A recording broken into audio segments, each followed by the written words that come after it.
A school should be one of the safest places for a young person, a place of learning, growth, and encouragement. But sometimes the most dangerous threats aren't visible. They fester in silence, hidden in the mind of a single student. This is the story of how an ordinary secondary school in Leeds, England, found itself at the center of an unimaginable tragedy. An event born not from a sudden act of violence, but from a student's inner world slowly reaching its breaking point. Corpus Christi Catholic College was, by all accounts, a warm and supportive community. It was the kind of school parents trusted, a place where dedicated teachers nurtured their pupils. Among the most beloved was Anne Maguire. A Spanish teacher for over 40 years, she was more than just an educator. She was a mentor, a guiding light whose kindness and patience had shaped generations of students. Her classroom was a sanctuary, a place of warmth and encouragement. Mrs. Maguire was the heart of Corpus Christi. But in 2014, a subtle shift began to ripple through the school's peaceful hallways. Staff and students started noticing something unsettling about one particular student, 15-year-old William Conick. Once just another face in the crowd, Will was becoming withdrawn, his behavior increasingly unpredictable. He seemed emotionally distant, and a strange, intense frustration began to build within him, focused on the small, everyday pressures of school life. No one was more aware of this change than Anne Maguire. Though nothing physically harmful had occurred, she grew deeply concerned for Will's emotional well-being. In reports, she noted his disengagement from lessons, how he seemed overwhelmed by minor academic setbacks. She saw an unusual resentment simmering just beneath the surface, a bitterness that seemed out of proportion to its cause. She tried to reach out, to understand what was troubling him, but the boy remained a mystery. What Anne Maguire and her colleagues could unsee was the true depth of the storm raging inside him. It was a volatile mix of teenage pride, profound embarrassment, and a deep, unresolved anger. He felt wronged, and his inability to cope with disappointment was spiraling out of control. Will was losing his grip, not just on his grades, but on his ability to manage his own emotions. This isn't just a story about one school or one teacher. It is a chilling look at the silent pressures that can push a young mind to the edge.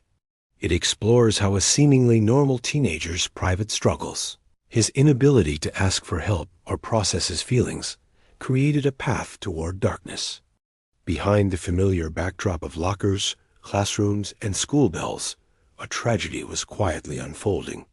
A story about the warning signs we miss, the silent cries for help that go unheard, and the devastating consequences of a mental health crisis hiding in plain sight. What happens when a student's internal world collapses? And how could a place of safety become the scene of such profound despair? On the surface, Will was the kind of student every teacher dreams of having. He was bright, polite, and incredibly capable. You could look at his academic record and see nothing but excellence. Teachers would often use words like conscientious and dependable to describe him. He was the kid who always did his homework, always participated in class, and always had a respectful attitude. From the outside, Will's path seemed clear and his future incredibly bright. But what no one could see was the storm brewing inside him. The polished exterior of the model student was beginning to crack, and behind it, Will's thoughts were growing darker and more turbulent. The first subtle signs of this change appeared after what seemed like a minor school incident. It started with a simple disagreement over a homework assignment. It wasn't a huge argument, just a small clash with a teacher. But shortly after, Will missed a school trip he had been looking forward to. To an observer, these were just typical teenage setbacks. But for Will, they felt like personal attacks, moments of public embarrassment that chipped away at his sense of control. His friends were the first to notice the shift. The once cheerful and engaged Will started to pull away. He became withdrawn, his usual humor replaced by a sharp, cutting sarcasm. He started making cynical comments about school rules, and openly questioned authority figures he once respected. It was a complete 180 from the Will they all knew. At home, everything seemed normal. His parents, though separated, had worked hard to maintain a stable and loving environment for him. They cared for him deeply, and there were no obvious signs of turmoil within the family.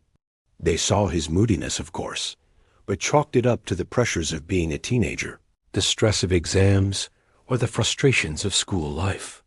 They had no idea about the true source of his pain, because Will kept it locked away, a secret he couldn't bring himself to share. He was silently and completely alone with his struggle. The real root of Will's unraveling was a recent medical diagnosis. For as long as anyone could remember, Will had one dream: to join the military. It was more than just a career choice. It was his calling, his identity. He talked about it for years, planned his life around it, and saw it as his ultimate purpose. But the diagnosis came like a sudden, brutal stop sign. The doctors told him that due to his condition, a military career was no longer possible. Just like that, the future he had so carefully constructed was gone. The path he had been walking his entire life simply vanished, leaving him standing at the edge of a cliff with nowhere to go. This news didn't just disappoint him, it shattered him. He was left feeling utterly powerless, a spectator to his own life as his dreams were dismantled. The powerlessness festered, slowly turning into a deep, simmering anger. But he had nowhere to direct this rage. He couldn't be angry at his diagnosis, so he aimed it at the easiest target he could find: the school. The small injustices he felt there, like the homework disagreement and the missed trip, suddenly became monumental. They were no longer minor annoyances. They were proof that the world was unfair, that authority was arbitrary, and that he was being constantly wronged. His frustration began to manifest in exaggerated ways. He would complain loudly and bitterly about school policies, his voice filled with a venom that seemed disproportionate to the issue. He started making dark jokes, comments that skirted the edge of appropriateness and made his classmates feel uneasy. They would exchange nervous glances, unsure if he was serious or just trying to be provocative. His teachers heard his comments too, but they were completely unaware of the immense emotional weight behind them. They saw a bright student going through a rebellious phase, a typical teenager testing boundaries. They didn't see a young man whose entire world had just collapsed. They couldn't hear the desperation in his voice because he disguised it so well with a cloak of bitter humor and cynical detachment. As the days turned into weeks, Will's humor became darker, his conversations more intense and fixated on his perceived grievances. His resentment solidified, becoming a hard, immovable core of his personality. He became particularly fixated on the teacher he felt had embarrassed him over the homework. In his mind, this teacher became the embodiment of everything that was wrong with his life: the unfairness, the lack of control, the public humiliation. He would talk about this teacher constantly, recounting the incident with a level of detail and anger that worried his friends. They tried to tell him to let it go, to move on, but for Will, letting go felt like accepting his own powerlessness. Holding on to the anger was the only thing that made him feel like he was still in control of something, anything. His behavior became a classic case of misattribution. The profound pain from losing his dream was too big, too abstract to confront directly. So he transferred all that pain, anger, and helplessness onto a tangible target: the school and its staff. Every rule felt like a personal insult. Every correction, a direct attack on his character.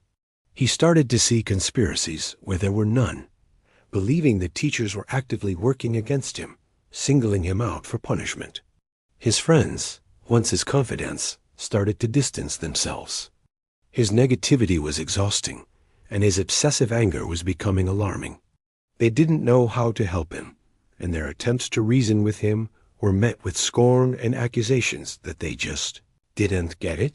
From the outside, Will's story looked like a simple case of teenage angst. A good kid going through a bad mood, acting out a little. But it was so much more than that. It was a quiet, internal unraveling. A slow-motion collapse happening in plain sight, yet visible to no one. No one connected the dots between the lost dream, the growing anger, and the increasingly disturbing behavior. No one thought to ask the right questions. No one imagined that these emotional struggles, this unaddressed pain, could be building toward something far more serious than just a bad attitude. The school, his friends, and even his family saw the symptoms, but they all misdiagnosed the disease.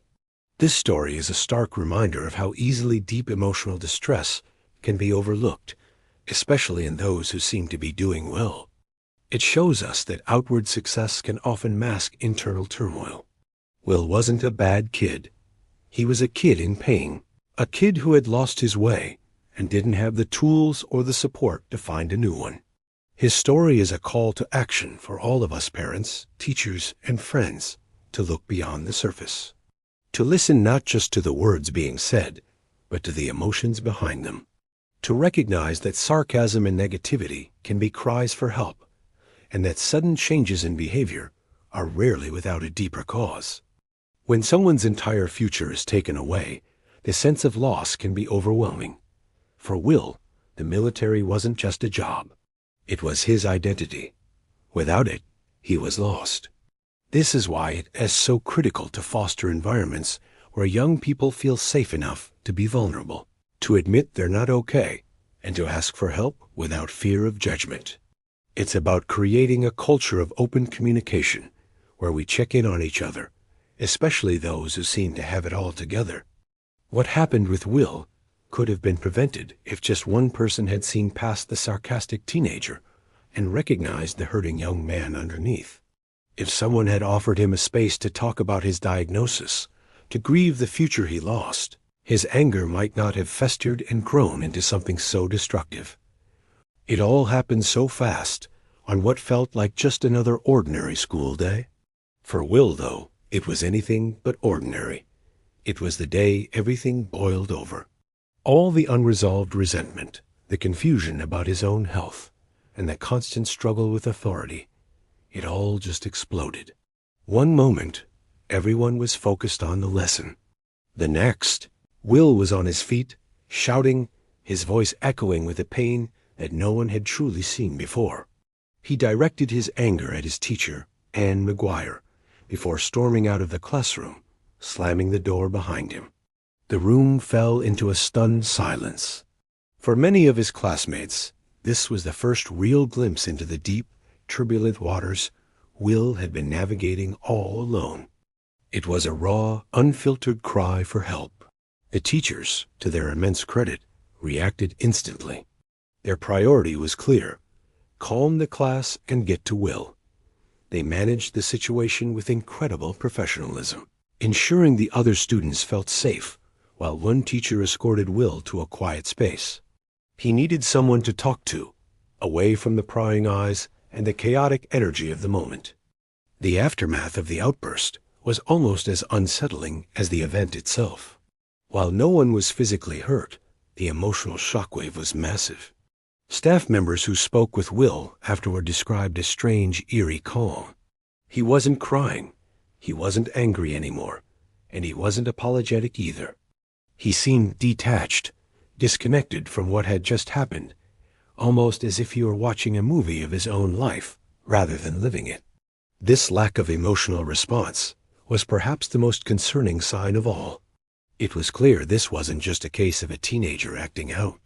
This was a serious mental health crisis unfolding right before their eyes. The school's response was swift and decisive. They immediately contacted Will's family, understanding that this was a situation that required a collaborative effort. The protocol for a mental health emergency kicked into high gear. Specialists were called in to evaluate Will's state, to understand the depth of his struggle, and figure out the best path forward for him. This wasn't about punishment. It was about getting him the support he desperately needed. Meanwhile, the rest of the student body was handled with equal care. Classes were temporarily relocated. Teachers gathered their students, offering comfort and reassurance. They explained what they could, emphasizing that everyone was safe and that Will was being cared for. In moments like these, communication is key to preventing fear and misinformation from spreading. The school community needed to feel secure and supported, not just the student at the center of the crisis. News of the incident spread through the school like wildfire, as it always does in such a tight-knit environment. The student body's reaction was a complex mix of emotions. There was shock, of course. How could this happen? There was fear, especially for those who witnessed it firsthand. There was a lot of confusion.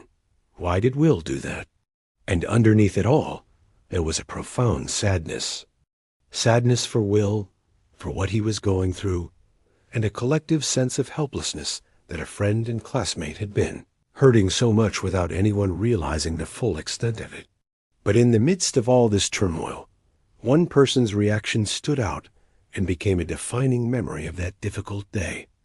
Anne McGuire, the teacher who had been at the receiving end of Will's outburst, was understandably shaken. Yet her immediate and unwavering response was one of pure compassion. She insisted that the focus should not be on punishing Will, but on helping him. She saw past the anger and the disruption and saw a young person in immense pain. Her grace under pressure, her ability to prioritize a student's well-being over everything else, set the tone for the entire school's response. It was a powerful lesson in empathy that resonated deeply with everyone involved. This incident served as a wake-up call for the entire school community. It highlighted the hidden battles that so many young people fight every single day. It forced a conversation about mental health, about the signs to look for, and about the importance of creating an environment where students feel safe enough to ask for help before they reach a breaking point. Will's story, as difficult as it was, became a catalyst for change. The school began to implement more robust mental health support systems, more training for staff, and more open discussions about emotional well-being among students. It's a reminder that beneath the surface of daily life, people can be struggling in ways we can't see. An outburst like Will's isn't just a discipline issue. It's a signal. It's a desperate flare sent up from someone who feels like they're drowning. The most important thing we can do in those moments is to respond not with anger or judgment, but with compassion and a genuine desire to help. Anne McGuire's reaction showed that one person's empathy can change the entire narrative, turning a crisis into an opportunity for healing and growth, not just for one student, but for an entire community. If you or someone you know is struggling with mental health, please know that you are not alone and help is available. In the weeks that followed the incident, a small army of people investigators, psychologists, teachers, and Will's own family began the difficult task of piecing together why. They were searching for the reason behind his emotional collapse, trying to understand what could possibly lead a student to this dark place. What they discovered wasn't a single, dramatic trigger. There was no one event that pushed him over the edge. Instead, it was a slow, silent buildup of pressure, a toxic combination of unresolved frustration, deep-seated embarrassment, and a constant, gnawing anxiety about his health. All of this was compounded by a critical weakness. Will simply didn't know how to talk about his struggles. He couldn't find the words to explain the storm brewing inside him. Psychiatrists who evaluated him pointed out something crucial. Will didn't show signs of what we typically think of as mental illness. The issue was more subtle. He had profound difficulty processing complex emotions like guilt or empathy. He struggled to grasp the true weight and consequences of his actions.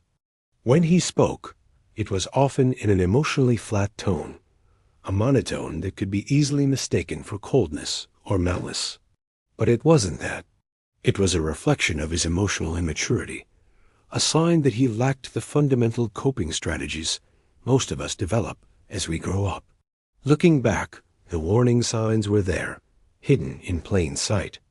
Those dark, disturbing comments he'd made online, the ones everyone had brushed off as twisted jokes or edgy humor, they weren't jokes at all.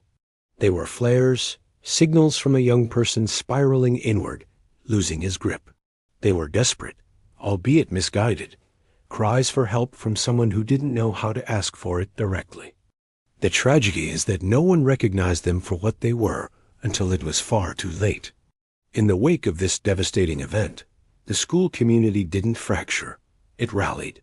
There was an immediate collective effort to support everyone affected, from Anne's grieving family to Will's classmates, who were now grappling with shock and confusion. Counselors were brought in, creating safe spaces for students to talk, to process, and to mourn. Parents held urgent meetings, asking the hard questions. How did this happen? What did we miss? How can we prevent it from ever happening again? Teachers began a soul-searching re-examination of their own roles. They started to look differently at student behavior, scrutinizing how they identify and respond to warning signs. The old ways of thinking were no longer enough.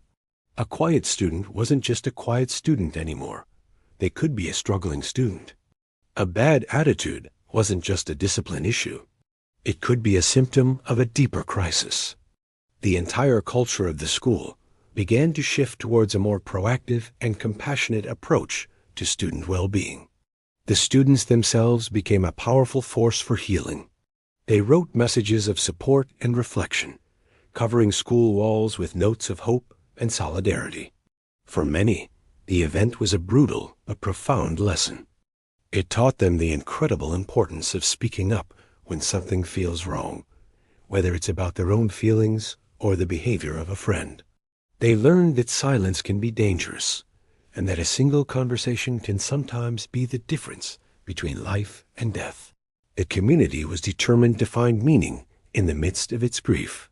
The story of Will and Anne McGuire is a chilling one, but it closes with a powerful and urgent reminder. Young people rarely, if ever, become dangerous out of the blue. It's not a sudden switch that gets flipped. Emotional distress is a quiet, creeping vine. It grows silently, invisibly, often for months or even years, wrapping itself around a young person's mind until someone finally notices. By then, the damage may already be severe. The key, the absolute non-negotiable solution, is early intervention. It's about building systems where empathy and communication are not just encouraged, but are fundamental parts of the educational experience. It's about creating an environment where a student like Will feels safe enough to say, "I'm not okay," long before their despair turns outward.